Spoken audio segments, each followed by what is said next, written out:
마가복음 12장 13절로 17절 말씀 함께 살펴보겠습니다. 먼저 13절입니다. 그들이 예수의 말씀을 책잡으려 하여 바리새인과 헤롯 땅 중에서 사람을 보내매. 자, 여기서 말하는 그들은 누구입니까? 바로 대제사장들과 서기관들과 장로들입니다. 이들은 예수님과의 논쟁에서 이미 패한 경력이 있죠. 그래서 자신들만으로는 예수님을 상대할 수 없음을 알고 바리새인과 헤롯 땅을 예수님께 보냅니다.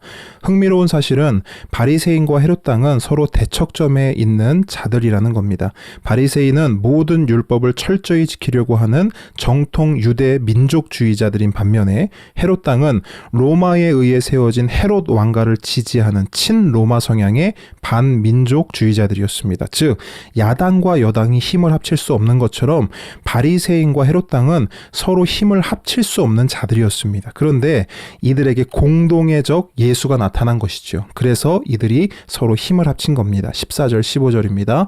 와서 이르되 선생님이여 우리가 아노니 당신은 참되시고 아무도 꺼리는 일이 없으시니 이는 사람을 외모로 보지 않고 오직 진리로서 하나님의 도를 가르치심이니이다. 가이사에게 세금을 바치는 것이 옳으니까 옳지 아니하니이까 우리가 바치리이까 말리이까 한데 예수께서 그 외식함을 아시고 이르시되 어찌하여 나를 시험하느냐 데나리온 하나를 가져다가 내게 보이라 하시니. 자, 그들이 입을 맞추어서요 예수님께 한 질문이 뭡니까? 가이사에게 바치는 세금에 대한 것이었습니다.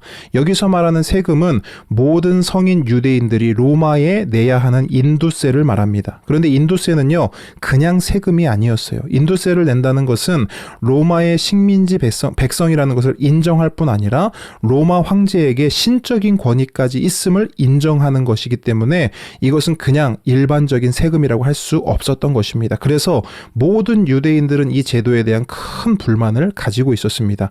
그래서 만약 그 자리에서 예수님이 세금을 바쳐야 한다라고 말하면 그 자리에 있던 바리새인들은 막 난리를 치면서 예수님의 발언을 문제 삼았을 것입니다. 반대로 예수님이 세금을 바치면 안 된다라고 말씀하시면 이번에는 반대의 헤롯 당원들이 예수님의 발언을 문제 삼아서 예수님을 로마에 대한 반역으로 당국에 고발할 것입니다. 그래서 예수님도 어찌하여 나를 시험하느냐라고 말씀하신 거예요.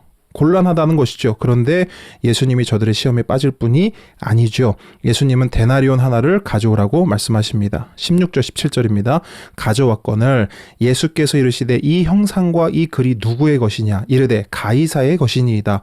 이에 예수께서 이르시되 가이사의 것은 가이사에게 하나님의 것은 하나님께 바치라 하시니 그들이 예수께 대하여 매우 놀랍게 여기더라. 자, 데나리온에는요 가이사의 초상이 그려져 있고 신의 아들이란 글귀가 새겨져 있었습니다. 예수님은 바로 이 형상과 글을 말씀하시면서 데나리온의 주인은 가이사라고 말씀하십니다. 그리고 이것에 대해서 반대하는 사람들은 없었습니다. 실제로 데나리온의 가이사의 초상과 그 다음에 신의 아들이란 글귀가 새겨져 있었기 때문입니다. 바로 그때 예수님은 가이사의 것은 가이사에게 하나님의 것은 하나님께 바치라는 말씀을 하십니다. 이 말을 들은 무리들이 깜짝 놀랍니다. 왜요? 논리가 완벽하기 때문입니다. 그런데 여러분, 예수님은 대단한 논리, 깜짝 놀랄 만한 논리를 말씀하시기 위해서 이 말씀을 하신 것이 아닙니다. 예수님 말씀의 방점은 가이사의 것이 아니라 하나님의 것에 있습니다. 여기서 말하는 하나님의 것은 무엇을 말할까요?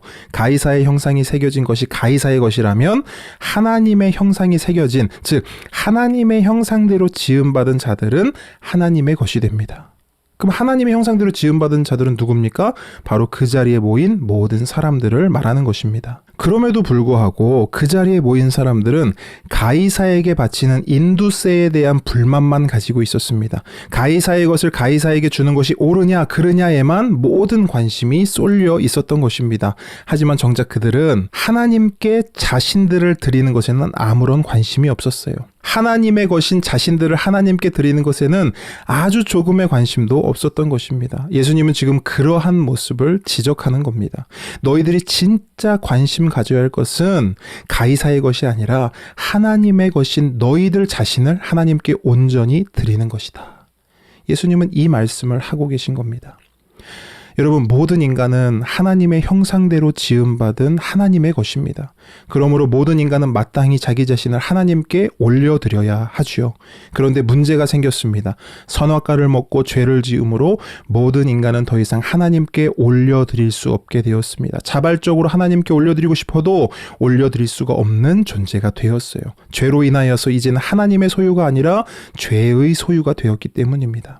그래서 이를 위해서 예수 그리스도께서 이 땅에 오신 것입니다. 하나님의 것을 다시 하나님께로 돌려드리기 위해서 예수님께서 이 땅에 오셔서 십자가에서 죽으시고 부활하신 것입니다. 지금 그 예수 그리스도가 저들 앞에 서 있습니다. 저들 앞에 서서 하나님의 것은 하나님께 올려드려라 라고 외치고 계신 겁니다. 그럼에도 불구하고 저들은 예수님의 논리적인 말솜씨에만 매료되어 있습니다. 가이사의 것을 드리냐 마냐 그것만 떠들고 있는 것입니다. 저와 여러분은 다시 하나님의 것이 되어 하나님께 거룩한 산 제물로 드려지고 있습니까? 이것이 정말 중요합니다. 이것에 우리의 관심이 있어야 합니다. 이것을 돌아보고 고민해야 합니다. 만약 그렇지 않다면 늦지 않았습니다. 지금이라도 돌이켜서 예수 그리스도의 십자가를 바라보십시오. 십자가에 모든 해결책이 있습니다. 그 십자가를 통하여 우리는 다시 하나님의 것이 되어서 하나님께로 올려드려질 수 있습니다. 오늘도 그 예수 그리스도만 믿고 바라보는 저와 여러분 되길 축복합니다.